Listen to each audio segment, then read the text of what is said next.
ከሜዲትራኒያን ተነስቶ ዓለምን የሚበጠብጥ ፕሮጀክት ነው።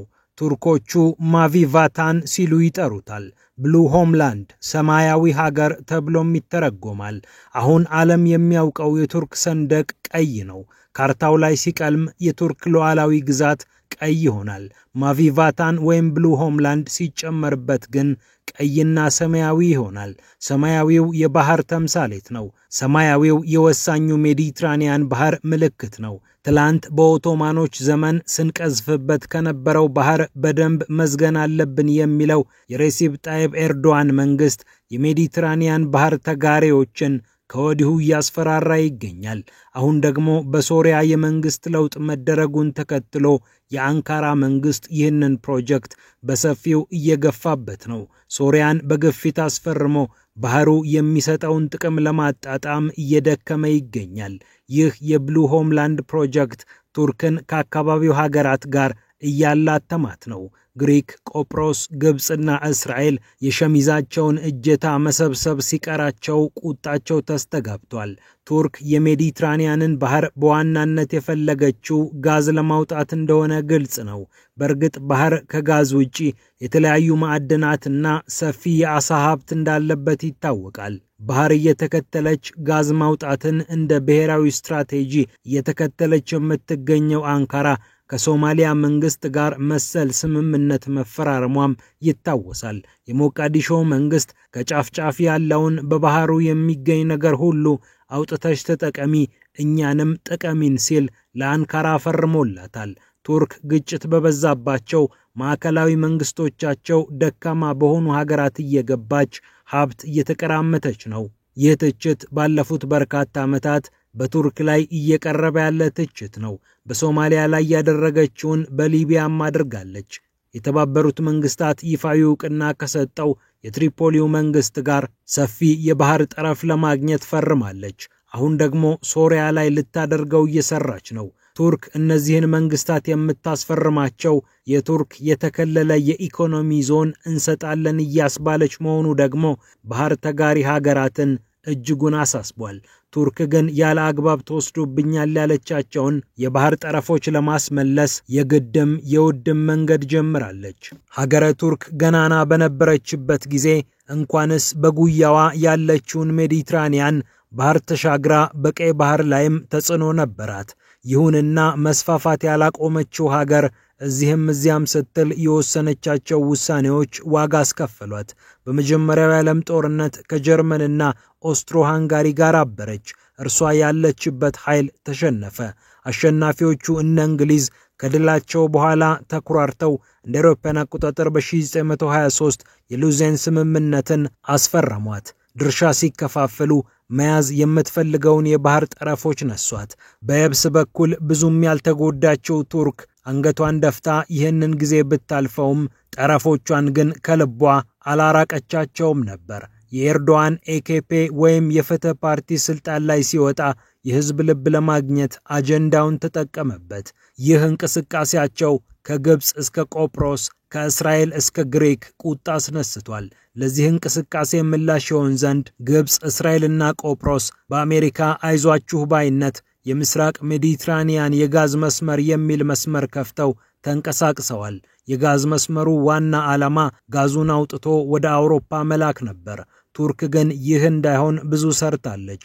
ቱርክ የተባበሩት መንግስታት እንደ አውሮፓውያን አቆጣጠር በ1982 ያወጣውን የባህር ህግ አጥብቃ የምትቃወመውም በዚህ ምክንያት ነው። የመንግስታቱ ድርጅት ህግ ሀገራት የባህር ጠረፋቸውን እንደ ድንበር ማስመርና መከለል ይኖርባቸዋል ይላል። ምክንያቱም አንድ የየብስ ድንበር እንደሚከበረው ሁሉ የባህር ድንበርም መከበር ስላለበት ኋላ ጣጣ እንዳያመጣ፣ ኋላ ጦርነት እንዳይቀሰቅስ። ቱርክ ግን ሁለቱ ሀገራት ከተስማሙ አንዱ የሌላውን ልጠቀም ካለ ምን አገባው ትላለች ህጉን በተመለከተ አስተያየቷን ስትሰጥ። አሁን ደግሞ ፊቷን ወደ ሶሪያ በማዞር ልዩ የባህር ጠረፍ ስምምነት ለማስፈረም እየተጋች ነው። ይህ የብሉ ሆምላንድ ቀኖና አካል ነው የሚባልለት ስምምነት ቱርክ ሰፊ የባህር ጠረፍ እንድታገኝ ያስችላታል። በዚህ ጉዳይ የተሰሩ ዘገባዎች ቱርክ ከሶሪያ የምታገኘው የባህር ጠረፍ ከ3800 ኪሎ ሜትር እንደሚያልፍ ይጠቅሳሉ። ቱርክ በዚህ የምትቆም አይመስልም። የቱርክ መንግስት በትንሹ 462,000 ስኩዌር ኪሎ ሜትር የባህር ጠረፍ በእጃችን ማስገባት አለብን ካለ ቆይቷል። ሪር አድሚራል ጉርዲኔስ እና ያቺ ደግሞ እንደ መሐንዲስ ይህንን ሐሳብ በአንካራ መንግስት ውስጥ ሐውልት አድርገው ተክለውታል።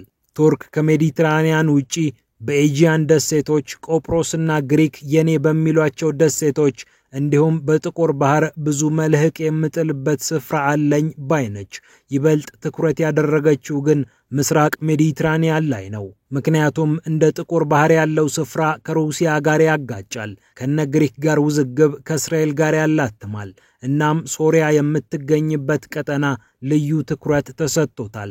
የአሜሪካ ጂኦሎጂካል ሰርቬይ ከ15 ዓመታት በፊት ያወጣው ጥናት አካባቢው ሰፊ የጋዝ ክምችት የታደለ ነው ይላል። ምስራቅ ሜዲትራኒያን 122 ትሪሊየን ኪዩቢክ ጫማ የጋዝ ክምችት አለው። ይህ ወደ ሊትር ተቀይሮ ቢገለጽ ኳድሪሊየን ይገባል። ከዚህ ውስጥ 40 ትሪሊየን ኪዩቢክ ጫማውን የያዘችው ደግሞ ሶሪያ ናት። ከአሳድ መንግስት ጋር ልዩ የኢኮኖሚ ዞን ማሳካት ያልቻለችው አንካራ አሁን ደግሞ በአልሻራ የሚመራውን መንግስት እጅ ለመጠምዘዝ እየሰራች ነው። ግሪክ በዚህ ብስጭቷን የገለጸች ሲሆን እንዴት በህዝብ ያልተመረጠና ቅቡልነት ያላገኘ መንግስት በህዝብ ሀብት ላይ ይወስናል በማለት ተቃውሞ አሰምታለች። ጉዳዩ ቱርክን ከኔቶ አባላትም ጋር አፋጧታል። የኔቶ አባል የሆነችው ግሪክ በአሜሪካ ልዩ እገዛ ይደረግላታል የሚል ቅሬታ አላት። ቱርክ ራሷ የኔቶ አባል የሆነችው ቱርክ እንደ እስራኤልና እንደ ግሪክ በአሜሪካ ፊት አልታይም የሚል ስሞታ ታሰማለች። እዚህ ላይ ደግሞ ግብጽ ትጨመራለች። የአብዱል ፈታህ አልሲሲዋ ሀገር ቱርክን በመገዳደር በኩል ትታወቃለች። በእርግጥ በቅርብ ጊዜ ግንኙነታቸውን ለማሻሻል ስምምነት ተፈራርመዋል። ሙስሊም ወንድማማቾችን በመደገፍ የምትታወቀው የኤርዶዋን ሀገር በሄደችበት ከግብጽ ጋር ስትዋቀስ ቆይታ አሁን ነገር እያለዘበች ነው። ይህ የቱርክ የሜዲትራኒያን መስፋፋት ግን ካይሮን እንደማያስደስት ግልጽ ነው። ኤርዶዋን ግን ጥሩ ጊዜ ላይ ከሶሪያ ጋር ለመስማማት የመረጡ ይመስላሉ። የአውሮፓ ህብረት አባል ለመሆን ጠይቀው ያልተሳካላቸው ፕሬዝዳንቱ አሁን በአውሮፓ የሚፈለጉበት ጊዜ ላይ ናቸው። ትራምፕ ዋይት ሃውስ ከገቡ በኋላ አውሮፓ ሁነኛ አጋሩን እንዳጣ ቆጥሮታል። ትራምፕ በዩክሬን በኩል ሀገራቸው ከሩሲያ ጋር የገባችበትን ጦርነት ለማስቆም መስራታቸው አውሮፓ ላሉ የኔቶ ሰዎች ምቾት አልሰጠም። ምክንያቱም ፑቲን ዩክሬንን አጽድተው ሲጨርሱ መጥረጊያቸውን ይዘው እኛ ዘንድ ይመጣሉ የሚል ስጋት ብራሰልስ ገብቷልና። ለዚህም እንደ ጀርመን ባሉ ሀገራት ከፍተኛ ወታደራዊ ዝግጅት እየተደረገ ይገኛል። እናም ጠንካራ ወታደራዊ አቅም አላት የተባለችው ቱርክ አውሮፓን እንድትከላከል አውሮፓዎች ይፈልጋሉ። ኤርዶዋንም ይህንን ከፈለጋችሁ ይህንን አድርጉልኝ ማለት ይችሉበታልና አጋጣሚውን መጠቀማቸው አይቀርም። ምንም እንኳን ኒውክሌር ከያዙት ፑቲን ጋር ጨዋታ ውስጥ መግባት ባይፈልጉም የጋዝ ፕሮጀክቶቻቸው ፍጻሜ እስኪያገኙ የብልጥ መንገድ መጓዛቸው የሚጠበቅ ነው። ቱርክ፣ ስዊድንና ፊንላንድ የኔቶ አባል እንሁን ብለው ሲጠይቁ የኛን ተቃዋሚዎች አስወጡ ብላ ገትራ ይዛቸው ነበር። አሜሪካም ለማባበል F-16 የጦር ጀት እሸጥልሻለሁ ብላ ፈቅዳለች። በአሜሪካና በአውሮፓ ቁማር ውስጥ ገብተው መጫወት የለመዱት ኤርዶዋን በሁለቱም ወገኖች ብዙም ሳይወገዙ ጥቅማቸውን በማስጠበቅ ላይ ይገኛሉ። ይኸው አሜሪካና ሩሲያ ንግግር ቢጀምሩ እንኳ ለንግግራቸው የመረጡት ኢስታንቡል ሆናለች። ቱርክ ሩሲያ ዩክሬንን ስታጠቃ ብታወግዝም ለዜሌንስኪው ጦር ድሮን ብትሸጥም ሩሲያን በኢኮኖሚያዊ ጉዳዮች አላገልም ብላ ከአሜሪካ ተሟግታ በአቋሟ በመጽናቷ በፑቲን ዘንድ ሞገስ አግኝታለች። አሁንም ብሉ ሆምላንድ የተሰኘው እቅዷ ከግብ እስኪደርስ የማትወጣው ተራራ የማትፈነቅለው ድንጋይ እንደሌለ ይታመናል።